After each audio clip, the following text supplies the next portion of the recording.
What's going on, people? Welcome to Man Knows Football. Gonna wait for the room to build up a little bit before we really go in. But you know what? Actually, now we're gonna go straight up because I know there's gonna be a bunch of people that are gonna catch it straight after the live is done. So listen, people, I'm here with Henry Wright. We're gonna be doing this weekly. And no, I will not be doing the interactive lives on Tuesdays. These are going to come back Sundays, 7 o'clock p.m. UK time, 2 o'clock p.m. EST time. That is on the East Coast. So make sure you do jump in on that. But Henry, man, thank you for joining in, bruv. I wish you supported a different team. But here we are, man. How you doing, my bro? Yeah, I'm good. It's good to be here. Of course, this will be on my channel as well every week. Chelsea Tottenham talk, reviewing all the games, talking all the transfers, bigging up all the referees for the games. I know that's probably going to be one of the subjects, but yeah, it's good to be here. I'm looking forward to it, mate. I mean, I've been watching some of your content, especially with League Gunner last season. Another good friend of mine that you've been collaborating with, and I've been wanting to reach out to you, but it was more like towards like the end of the season. So I thought, let me just wait until the season starts so we can just go from the beginning all the way to the end of the season. Do you know what I mean? So we can have a bit of context from start to finish in the season, if that's the right word to use. But listen, people, if you're jumping in, make sure you do smash up that subscribe button. Also smash that like button as well. Leave your thoughts down there in the comments. Big up to those people that have joined in from the interactive live. Also as well, the link to Henry's channel is right there in the description. All you have to do is just click on it and hit that subscribe button and show my brother some love. So let's talk about the first topic, bruv. Antonio Conte, and expressions like to call him Teflon Conte or whatever the name is come up with. What's going on with that decision? Do you reckon that's fair? What, as in what, he doesn't get a punishment and Tuchel does? Or are you talking like, do you know what? Like, that game was crazy. It reminded me a lot of the Battle of the Bridge, the first one, when you guys stopped us from potentially going on and doing something special. Eden Hazard, can't stand the guy. But anyway, do you know what? I feel like you lot would have won that game 1,000,000% if it weren't for Conte rattling Tuchel. 1,000,000%. Tuchel's quite an emotional, reactional guy. Yeah. Wears his heart on his sleeve. Very passionate guy. Obviously, loves, adores football. But I feel like I haven't seen him get rattled like that on the touchline. He can lose. He's sitting there emceeing like next to the guy next to the guy at Liverpool. But Conte said something which rattled his cage. Then obviously Tuchel runs past Conte on the sideline celebrating as you would. Diego Simeone does it every single goal. But I think it would have been fair to give them both the same punishment. Like, in my opinion, taking off my Spurs hat and my deluded goggles and putting on like normal goggles, I feel like you can't not give one the punishment without the other. That being said, it is what it is, sort of thing. I feel like now we actually have a Premier League rivalry. Like, do you know what I'm saying? Like, before, no one really cares about Tuchel and Klopp and Guardiola's love affair. No one wants to see them hugging on the sidelines. We want to see prime Barclays, scraps on the touchlines. Two managers that absolutely hate each other. Like the old Mourinho, Alex Ferguson days. Now we've got, or Mourinho Wenger days. We've got two managers that purely dislike each other. Like, and I'm looking forward to it. I'll be honest with you. I feel like the game at our stadium, I think it's next February. That's going to be a watch because everyone's going to be just watching both the managers. But yeah, I mean, in my opinion, I think you should have given both the same punishment. Well, did Conte come out and criticize any of the officials afterwards? Not that he really needed to, but did he say anything that was a bit? Well, that's probably why.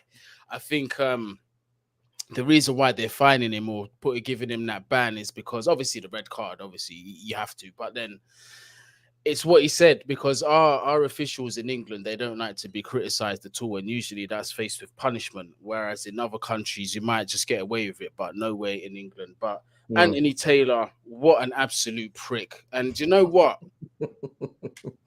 It's a thing where I'm not even too mad at him no more. I'm not, because on the balance of things, I always say that you should never, as a team, look to the referee to do you any favors, because you should put yourself in advantageous positions.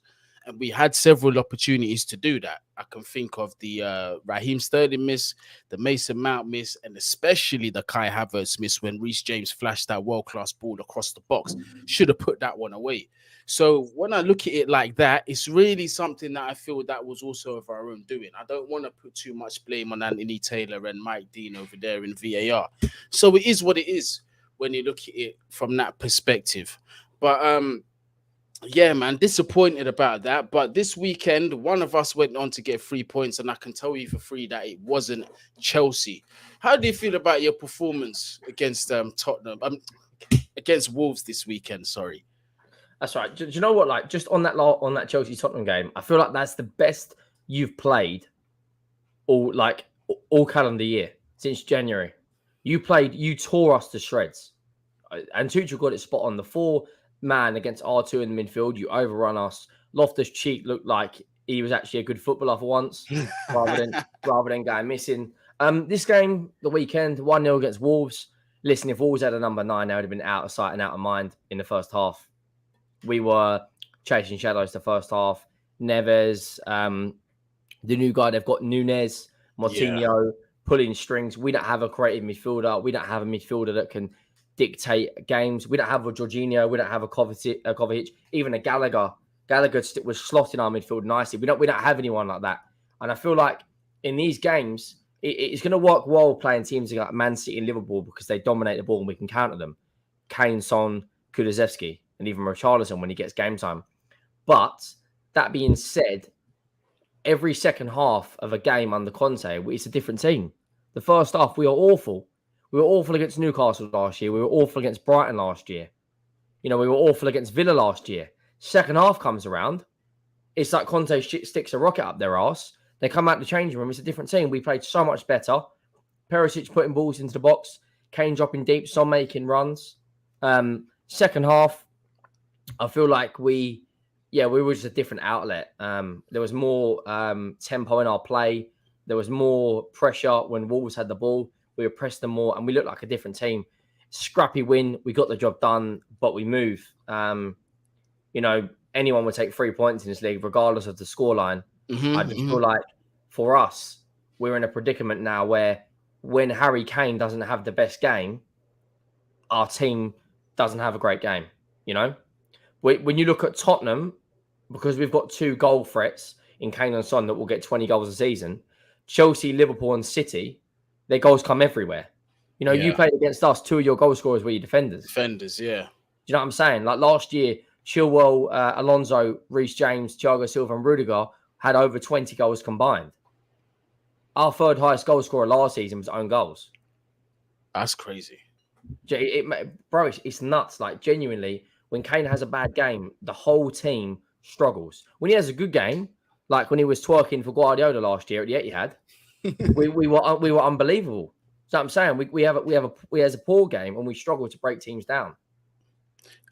So far in the transfer window, the business that you've done, are you happy with it so far? Do you think there's a lot more that still needs to happen before the window closes? So I'll be honest. So I don't know if you knew it would have been a few months ago. Sorry, Enoch, who owned Tottenham, English National Insurance Company, they basically come out and said that they were prepared to put a 150 to 200 million cash injection into Tottenham. Mm-hmm. People tell me you can't turn an entire transfer window around in one window. Not on a Forest are about to make their 17th signing. It's ridiculous. It's crazy. That's backing a manager. We've made some good signings. Bissouma, no brainer. Perisic, no brainer.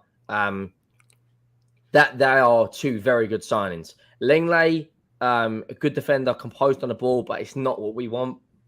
We went after Bastoni. We're getting Conte. It's like going down to the Ferrari dealership and it's like going down to a Fiat dealership and trying to buy a Ferrari. Do you know what I mean? Bastoni would have been an excellent signing for us, but it didn't happen. So we deal with what we got. We've got Bastoni. We've got Lenglet. We brought in Fraser Forster, who was just a replacement for Gallini. But the wild business is, and actually think about this and break it down, right? We spent 7 months trying to sign a right back in Jed Spence, a wing back, and he's fourth in the pecking order. Lucas Moura has more chance of getting a game at right back than Jed Spence. That is insane. Actually digest that. 7 months scouting him, monitoring, watching all these games at Middlesbrough and Nottingham Forest, and he can't get in our squad. Is that a board signing, or is that the manager's request? Do you know what? I'll be honest with you. I think it is a board signing because Conte come out and he weren't happy about it. He looked depleted in his press conferences afterwards. He come out and said the board have signed him, so we'll see how he gets on. But like, imagine Tuchel spent 7 months trying to your board, the new guy you've got, spent 7 months watching a guy, and then you come in as a right back and Loftus-Cheek starting over him. It's not a good look, is it? Do you know it's not? And you know better than anyone, Conte is not the sort of manager to just sit there and take it. He'll pipe up. You know what I'm saying? He'll start kicking off. When you guys weren't making signings, he started, swinging it out of the fences. Like, yeah, that's when it went left. That's when he said, "All right, you're not going to give me what you want, but what I want, I'm just going to bring shit into your club." And that's exactly what he did. Like, he's not a manager that you want to mess about with, because if you give him your word that you're going to back him, that's exactly what you have to do. Otherwise, it can go left very, very quickly. But do you feel like he's the right man to lead you to a trophy? Well, if he's not, then who is? Because like, we had Jose Mourinho, or his expressions will call him Trophy Mourinho. we were 6 days from a cup final when he got sacked. The guy that went on in the Conference League, the competition that we were in, and won it with Roma. The guy that has won a trophy at every single club he has been at, except for Tottenham. So we bring in Conte, the Godfather, the guy that will leave a horse's head in your bed if you're not careful. And genuinely, like, he's in his absolute prime. He's just won a league title with Inter Milan. We've brought him in. Where it's interesting for me is Conte, if he hasn't got money, he doesn't succeed. Tottenham do not spend money. Like, it's fact. Yeah. We've bought 7 players, but our net spend's only £70 million, which is roughly £10 million a player. So like, there's money still there in a cash reserve out of this 150 million. Conte doesn't get that, he'll kick off. Like, he is the right man, but you've got to have a manager that's on the same wavelength as the owner. We've got a director of football in Paratici who worked with him at Juventus, knows the Italian market, better than the back of your hand. Yeah. He's always looking at players, but we haven't really made a marquee signing yet. Like, look across the water at Arsenal. I'm not comparing business. They've gone out, they've identified what they need, a left back. They've got Zinchenko. They've gone and identified Gabriel Jesus. They're looking at Neto. They've brought in a few other players. I know that people will come out and say, "Look, you're chatting crap. They're playing catch up." But like, out of this, what we've been told, it feels like we haven't done enough. Do you know what I mean? Like, Chelsea could spend 60 million on that guy, the young guy from Everton, Gordon, but they'd still go and make 2 or 3 signings after that. We'd spend 60 million from him, and then just say, "Oh, that's the marquee signing." Like, you're looking at 80 million on Fofana. You brought in Sterling. You brought in Koulibaly. We don't make marquee signings. We try and buy little gems, and then, like Dele Alli years ago, and hope they're going to turn into world beaters. Yeah, you got to have a bit of a balance of both, really, because I think with both teams mentioned, there is a case of extremes, because we go for what we perceive to be ready-made talent, or if they're not ready-made talent, the top in their class, and try and buy them. Whereas Tottenham, you guys find the gem and you try and build that, but you rely on that a bit much. But this season, you've done all right. I think the signing of Perisic was a decent one. I think that's going to work well for you. I think him and Harry Kane are going to be bread and butter. or him and Son, he's gonna be assisting like fucking crazy off them wings. I'm telling He's you. played 2 games and got 2 assists already. That's what I mean, but I think he's just going to be a machine. I've had him in my fantasy league team from day one because I just knew that he was going to be doing that. I think Bissouma's a masterstroke side in that one there. He can't even get a game though. Like he can't even start over Højbjerg. This is what's crazy. You sign a player like that who is fantastic between the transition between defense and attack. A player who, okay, is not an attacking threat, but defensively he sweeps and mops up, and he can't even get in a team over Højbjerg. I mean, this guy's just taking the piss. Todd Miller does that, bruv. He does. If you ain't Chelsea, he'll just go for it. But big up Todd anyway, bruv. But why? But do you think it's just a case of some just getting used to the system, getting used to the squad? Because let's have it right. As good as Bissouma is, I really rate him highly. He's never played at the highest level, and Tottenham are obviously pushing to be finishing comfortably in that top 4. You're in the Champions League as well. So it is going to be a different type of level of expectation for the player. So do you think Conte is slowly just bedding him in, or he doesn't quite know how to use him in the system quite yet? Well, yeah, it's a fair point. Like he hasn't played at the highest level. Like Perisic just slotted straight in at left wing back, you know? Yeah. With Bissouma, it's an awkward one because all 4 of our midfielders are kind of the same type of player. They're all kind of like defensive box-to-box players, like Bentancur, Højbjerg, Skip. I mean, Harry Winks, if he ever gets a game ever again, and Bissouma. We don't have anyone that can really carve a pass out like Jorginho or Kovacic or Conor Gallagher, for instance, who can play that box-to-box attacking mid like he did at Palace. With us, yeah, slowly embedded him. I hear what you're saying. But like, if you can't get in a team over Højbjerg, who has been mid for 4 to 6 months, there's not something, I don't know. I don't know if it's Conte signing. I think Perisic is, because there's no way Daniel Levy would have signed a 33-year-old 2 or 3 years ago. There's no way in hell. So clearly he's doing that to satisfy him. And we've signed a wing back from Udinese, Udogie. Yeah, Udogie, yeah. Yeah, he seems to be a top player as well. He got like him and Perisic got the most goal contributions from wing back last year. But like, I don't know, Lenglet, he's injured. He's not up to scratch. Can't get in over Ben Davies. Whether that's because he's fitness or whatever. Richarlison, you know, lots of Spurs fans saying he should start. Son's been mid. You know, the thing with Son is when he doesn't score, our fans are onto him. Yeah, onto him like a tramp on hot chips. Like real talk, they are onto him. With Richarlison, like £60 million signing, and he's sitting on a bench. For us to be a successful team, Kane and Son have got to be rotated. Yeah, 100%. You can't. It's a weird one, you know. Yeah, you can't be overusing some of these players because it doesn't help with injuries, which is a case of story of my team actually, man. You know, the warning signs were there with N'Golo Kante since Sarri.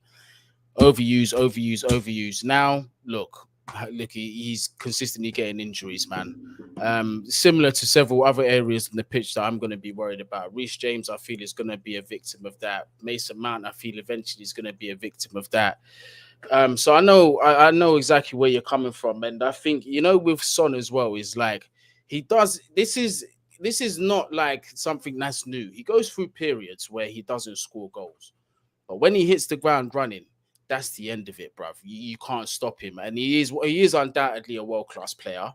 Do I think that, you know, you need to find a balance between using Son and Richarlison? I personally think you do. I even think that there needs to be options outside of Harry Kane that you can rely on as well. So I think you're right in that sense. But Harry Kane, let's have it right, bruv. He is a world-class striker, 100%. He is one of the top 3 in Europe, in my honest opinion, arguably. You know, Lewandowski, Benzema, Harry Kane. He doesn't really sound out of place. So no, I think you lot are going to be all right. I just reckon like you've got to address your depth. So that kind of brings me on to like your expectations for like the season. Like I know it's only 3 games in and the transfer window is still open, so it would be ridiculous to make any kind of assumption from now.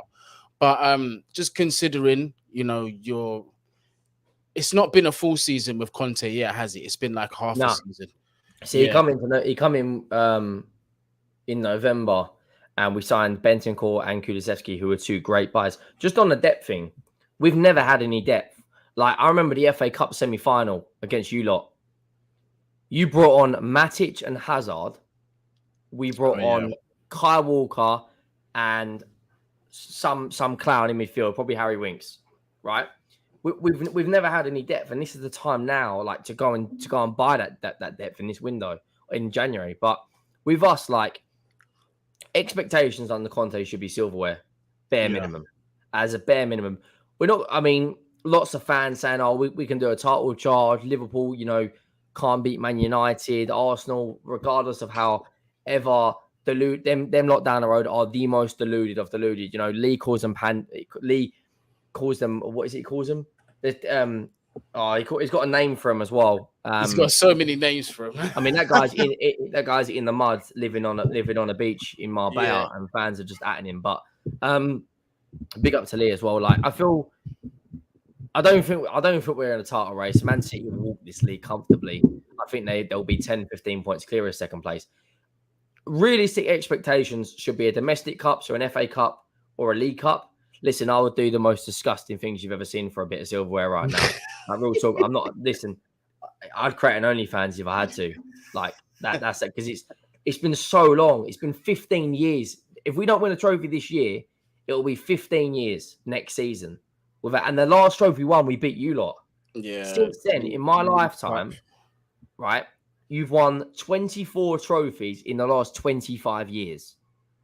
Every year that Abramovich was the owner of Chelsea, you guys made a cup final. Do you know how mad that is? Like, to actually think about it.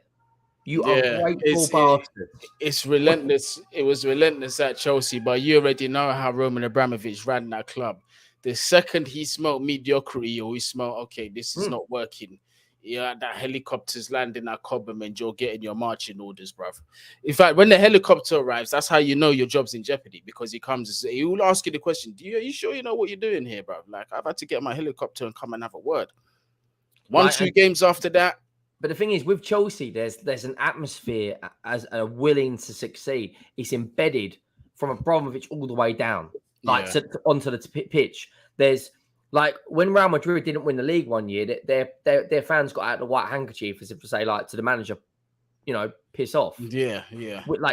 With teams like Chelsea, Barcelona, Man United, Liverpool, Madrid, Juventus, Bayern Munich, it's built into the core from the very top to the very bottom that you have a willingness to succeed. With us, we got fans twerking at Lady Gaga concerts. We've got the NFL deal. We've got the biggest hot dog in Europe, the longest bar in Europe. Who gives a shit about that? This is my analogy, right? This is my analogy. We've got the best stadium in Europe, the best training ground in Europe, but you've got shit furniture. You imagine having a pucker house, brand spanking new house, but you've got IKEA furniture in it. Like, whatever you pay for what you get. Do you know what I'm saying? Yeah. Like, you go out and make marquee signings every single window. When Lampard was there, he got 240 million. You brought in Havertz. You brought in Mendy, who, by the way, can't catch a cold, that guy. You brought in Rolls-Royce Thiago Silva. We got like our fans who just twerk for mediocrity. Like, you pay for what you get in players. Like, players like Dyer and Davies couldn't start in a Pochettino side because we had Toby and Alderweireld. They're now starting. So what does that tell you? The level has dropped massively. Like, Dyer and Davies have done well, but for these two players, like, we've gone from just one thing. I'll pass it back to you in a second. But, like, look at our right backs, right? We've gone from Kyle Walker to Trippier, to Aurier, to Doherty, to Emerson Royale. Like, look at our left backs. We've gone from Danny Rose to Reguilon. Reguilon's a good player. To Ryan Sessegnon. Like, look at our midfielders. We've gone from having Musa Dembele and Eriksen. Dembele could carve up a midfield on his own. That guy was fucking That guy, insane. You don't realise how good Dembele was. Yeah, he wasn't in that team. Ridiculous player. Even at Fulham, I was looking at him and I was saying, this guy, how is he not at a top club? But I thought he was a brilliant player. But go on. So we've gone from Dembele. This must be like therapy for you lot. Like, we've gone from Dembele, Eriksen to Harry Winks, Højbjerg, Bentancur. They're good players, but, like, we need to kick on. Yeah, It's now or never. Son's 30, Kane's 29, Lloris is going to be like 40 in 3 or 4 years. Like, now's the time to kick on. Like, if we want to be a serious, successful football team, like Chelsea, City, Liverpool, United, and Arsenal, like, we need to go and do it right now. Like, right now, go out and go get me a Milinkovic-Savic from Lazio. Like, we spent £108 million, but our net spend's like 70. Like, where's his 150, 200 million that we were promised? Yeah, like even down to our fans, we can't even protest correctly. Like, you lot, when you had that owner coming in, I saw like Matisse and loads of people down there. It was the Ricketts family. Yeah, it was no to Ricketts. We do a protest. We've got some guy standing there with a fucking guitar, right? Like, thinking like he's sang out of Oasis, and about 14 people.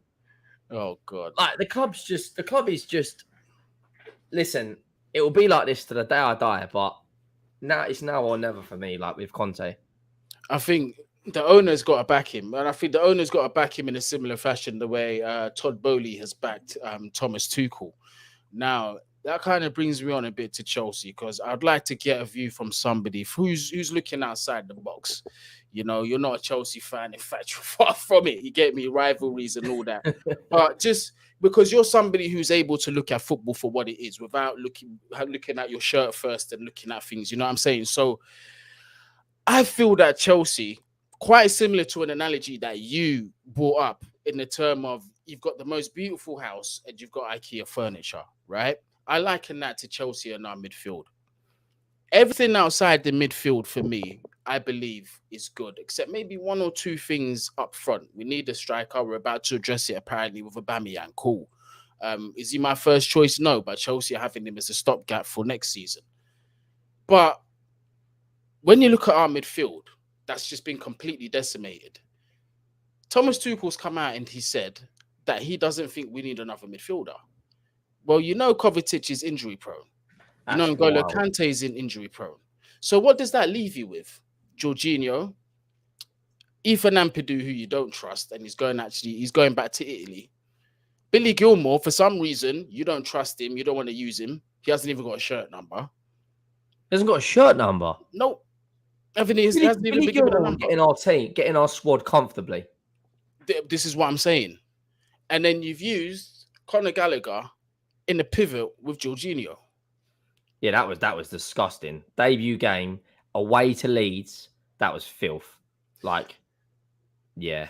Now, this is why, and I've had a lot of stick for this, mainly on Twitter, because Twitter is just a toxic place. But I've said that Chelsea, if we do not fix this midfield issue, we're not getting top 4. Do you know what? I'll be honest. I think defensively, I think you're sound. Like, I'll be honest though, you need a new goalkeeper. 100%. Like, if I was you lot, I'd be going straight to AC Milan. I can't remember his name is. Mike Maignan. Snap him up in a heartbeat. The man's a beast, isn't it? He's proper. You got Koulibaly, you got Rolls Royce Silva, you got Trevor Chalobah if he wants to play there. Well, Chalobah's going as well. He's going? Yep. I'd take him in a heartbeat. He'd start over Eric Dyer every day of the week for me. Yeah, twice on Sundays. Just quickly, when Aubameyang scores the winner at the Emirates, make sure you rib troops as well. Mate, it's gonna be fucking relentless. But you know the way this season's going, bruv. If we're not above Arsenal when it happens, I'm just gonna be so deflated. I think I'll be honest. Like, if you bring in the Fofana, and you got a back three of Fofana, Silva, and Koulibaly, you're sound. You got one of the best wing backs in the world in Reece James. You've got Cucurella, who I rate. I don't know about £63 million though. But midfield, so you've got Gallagher, who's a player for me. Jorginho, I speak to Monster now and then, and he can't stand the guy. I can't really either, to be honest with you. I'm not gonna lie. I feel like, and then you've got a front three of Sterling, Mason Mount, and Havertz. Your midfield at the moment is wild. Like, how have you not got a 10 in there? How have you not got a goal scoring centre mid? Like, for me, my midfield, if I was you lot, would be starting every single game would be Gallagher. And I know a lot of people get like, oh, why is Conor Gallagher in there? I rate Conor Gallagher. He's a good player. and Cover. I think Jorginho, I don't think he's got the pace, Like, he's a great passer of the ball. He's an excellent passer when he wants to be. That's the thing, because because now even with that, we're not seeing it enough. Because my strongest problem with Jorginho is this, yeah. It's not his deficiencies, because there's nothing he can do about being unathletic. Yeah. Once you're past that fact, you have to look at what his strengths are. And what his strengths are is, like you say, is his passing. But nowadays, he's holding on to the ball too long. He's taking too long to bring the ball out from the back. And therefore, the passing opportunities when it's time to make them are already gone. Because the other team's already got his shape back and they're nice and comfortable and just expecting that, they're anticipating the attack from there. So for me, it's just like, well, if you're not quick enough to come and protect that defense, if you're constantly getting pushed off the ball and you're now not playing your passes as and when you're supposed to play them, what are you doing here? Do you know what? I'll be honest. I feel like in that Leeds game, the only way they beat you just because of the raw pace. You couldn't handle the pace on the counter. But I feel like in midfield, they matched you pound for pound. And I feel like their midfield was better than yours that day. I feel if Chelsea someone like Serge Milinkovic-Savic for you lot would be a game changer. Would be an absolute game changer. Mm-hmm. Even someone like, we're looking at the midfielder from Atalanta, the Ukraine guy, who's got a wand of a left foot. Zanolo. No, not Zaniolo. From where? Sorry, from where? Sorry, Atalanta. It's like Ruslan Milon. Oh, okay. Sorry, I thought you said okay. But like, I just don't see. I don't see you. I'll be honest, and this is a wild take. I feel like Tottenham will finish higher than Chelsea this season. Do you know why? Because you don't. I don't see where your goals come from. Like going forward, like defensively, you're sound, but like Sterling, okay, Sterling will probably get 16 or 17. Kai Havertz, we need to have a discussion about him because that guy.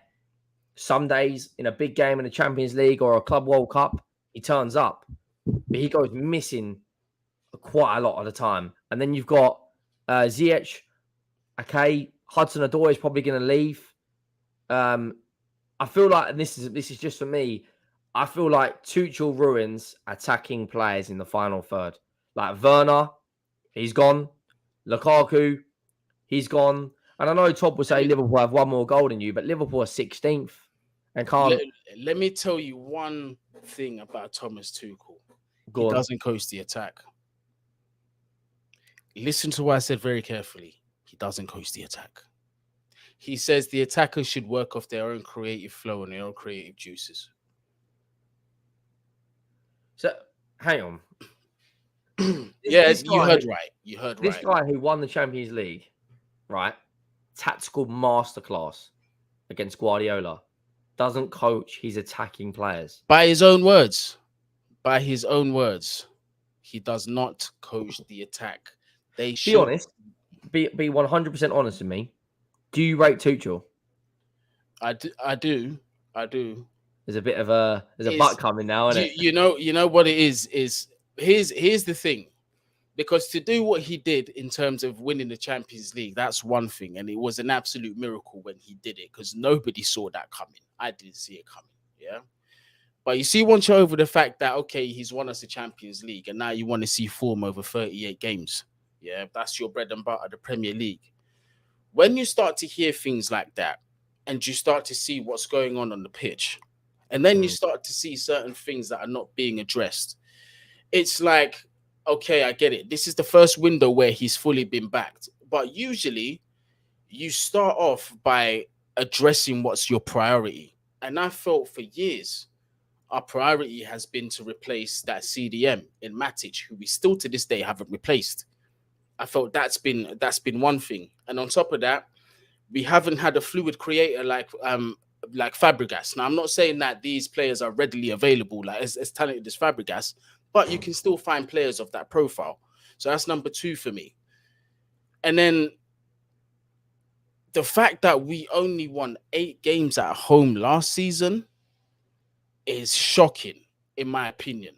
I'm not saying I want the manager out, but I just want to make sure that by the decisions that he's making, he's going to be vindicated by the end of the season. What I mean by that is that he has chosen where that money's going. Every player that you're seeing come into Chelsea Football Club is a choice of Thomas Tuchel. So therefore, he's got nowhere to hide. And if we're coming on to £300 million in the transfer window, I ask anybody with any logic, if you are part of that board, you've trusted this manager with 300 M's, is it acceptable to you to not finish top 4? Yeah, I mean, you want his head on a stick. Like, for me, bringing Aubameyang in, obviously we know he worked with him at Dortmund. He got a great record at Dortmund, but it's not enough. One injury to Aubameyang, then who goes up front? Same as Arsenal. One injury to Jesus, and you're bringing in Eddie Nketiah. Like, it's the same as us. One injury to Harry Kane, who have we got going up front? Like, I'll be honest, I think there's not that many great number 9s out there. There's definitely not. Definitely not. And I feel like, okay, then where are you going to get your goals from? Okay, your wingers. You've got one goal scoring winger in Raheem Sterling. Mason Mount isn't predominantly a winger, is he? No, he's not. He's number 8. He's the number 8. So wouldn't it make more sense to put him in the middle, in the midfield, and bring a goal scoring winger in? But do you know why we can't do that? Because we don't have a CDM. This is the problem. Like with Kante, Kante's got injury problems left, right, and centre. Like the guy, and he's not a CDM. Who would you like in a hypothetical world if you could bring in a DM? Who would you bring in right now? Kouadio Kone of Borussia Mönchengladbach. I'd bring him in a heartbeat. I can't believe you lot didn't get Tchouaméni. Bro, that's one that destroyed me, fam. When I heard the excuse when Scott McLachlan, who was our chief scout, and Thomas Tuchel came to the agreement that he wasn't ready to play first team football, then went on to win French Young Player of the Year and featured in the senior team of the year and has got to move to Real Madrid. It makes me sick to my fucking stomach, bruv. I'm not gonna lie. Like in the Premier League, would there be any player that you'd go after?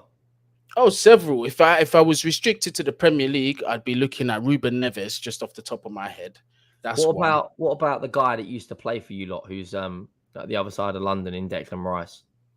Of course. Like, the price tag for him, it's gonna be over 100 mil. But watch this, right?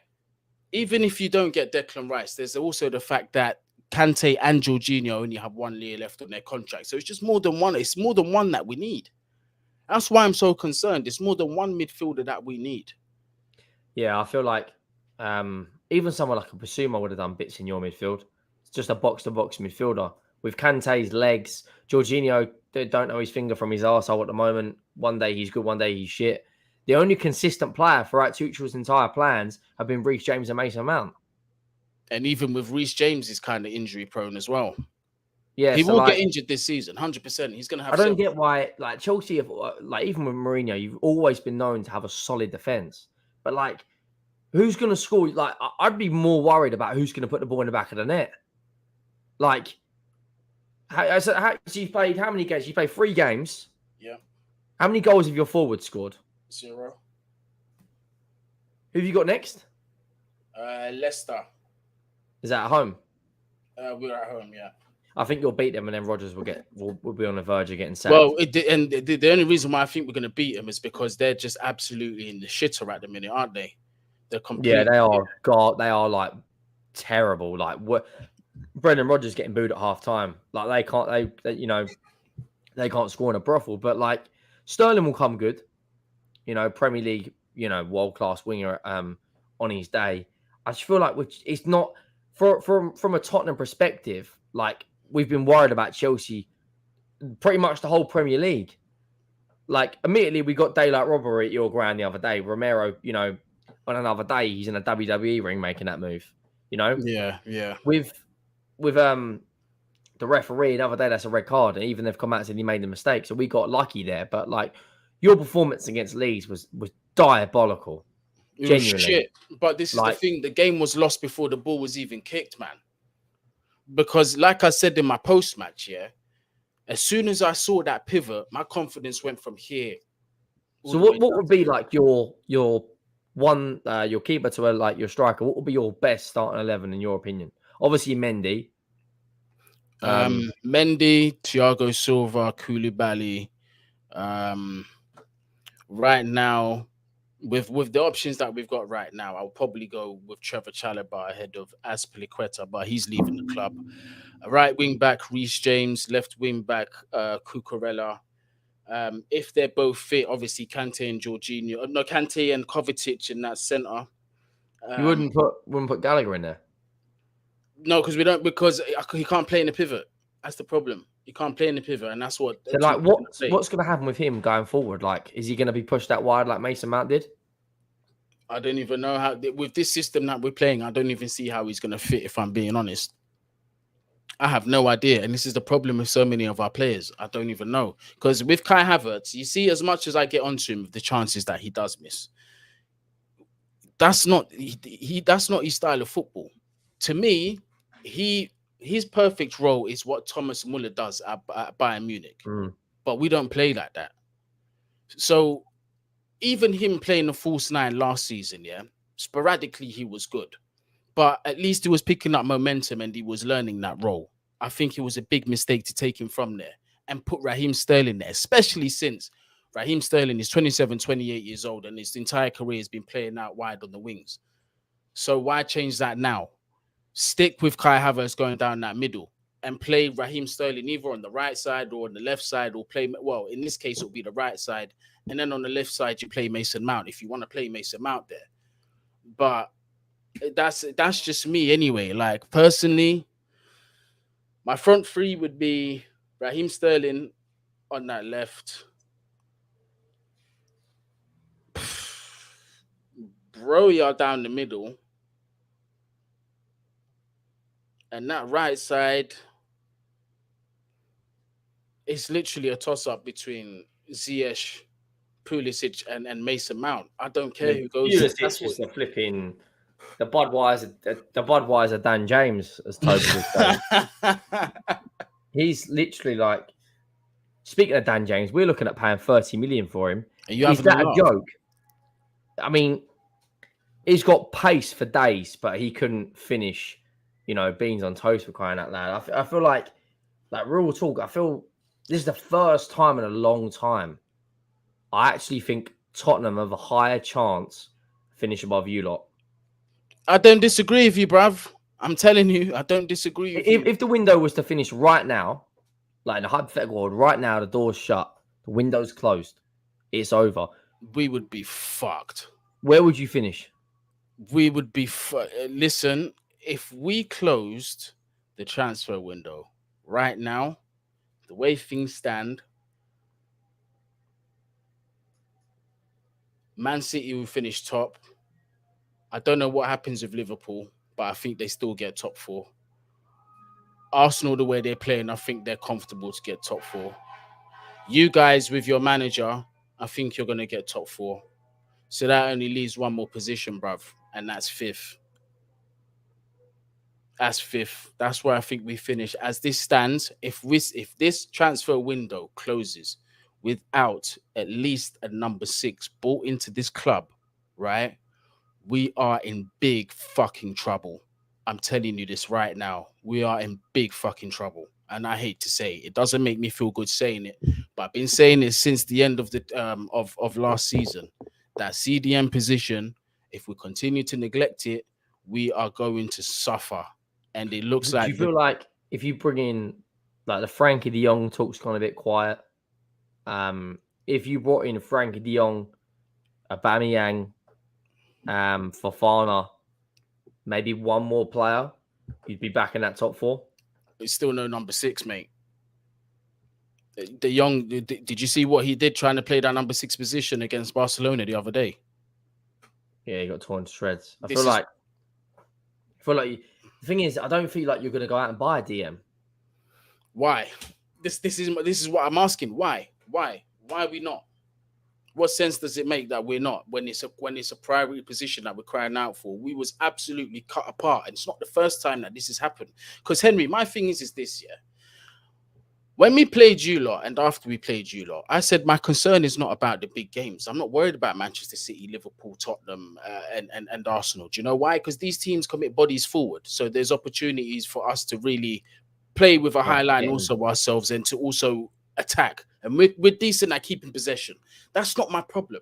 My problem is when you're facing against the lower teams, because you come across two types of team, in my personal opinion. There's the one team with the lower teams that sit back and try and hit you on a counter attack. That wasn't Leeds. That's not who I'm saying Leeds were. Yeah, but we've been hit. We've been done over so many times with that, like your Burnleys and so on and so forth, right? And then the other one is like your Leeds team, where they're going to press you to death. And if you don't have a mobile midfield with enough numbers in that midfield, you're going to get done over every single time. And that's what's been happening with us. That's what happened to us against Leeds. So that's really my main concern here. It's interesting, isn't it? Like, to think you're buying you're buying quite a few players, but you're not addressing your actual key areas you need improvement in. It's like us. We brought in a right back. He's not even getting game time. We're looking at playing Lucas Moura there. What's the point? Like, at times, our football club's a circus. But we've identified that we need a new left wing back. We've brought in another forward. We're looking at, I tell you now, if we bring in Dan James, mate, honestly, I'll be outing every single fan that said he was a good player. I feel like you're in a rut. And I feel like the only way you're improving it is if you go out and buy players, because if it does finish now, I think 5th is optimistic. We finish lower than that, you reckon? With Man United, could buy a few more players and they start buying into Ten Hag. But a lot of people have got to watch out for Newcastle as well. Newcastle are going to be right up there this year. Do you reckon? Maybe not 5th or 6th, but they're going to be just below 7th. I reckon it's the start of an ascendancy for Newcastle, definitely.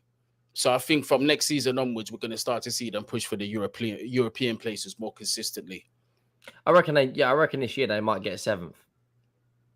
Yeah, we've got to see on that one. But Henry, I'm going to have to bring this stream to an end. But obviously, the people then can find you at the link down there in the title. Actually, you can just click on Henry's channel right there. It will take you straight. Make sure you subscribe. I was very rushed in doing this, so I didn't put your socials down there. But from the next episodes, I will. But let the people know where they can find you: Instagram, Twitter, Facebook, wherever. Yes, obviously. Go and subscribe and all that good stuff.